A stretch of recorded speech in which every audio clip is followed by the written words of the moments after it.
Yun nga guys, no, gumawa tayo ng money flower bouquet dahil Valentine's ngayon. Surprise natin yung beautiful ko na wife. So ito, may nagawa na akong 5. Ito pa yung iba ginagawa ko.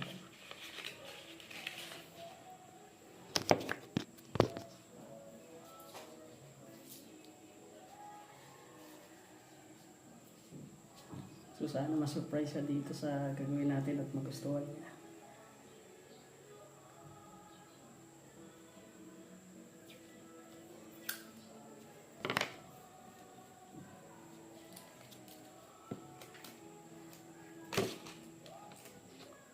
Tsaka happy Valentine's pala sa lahat ng mga ka-viewers ko dyan.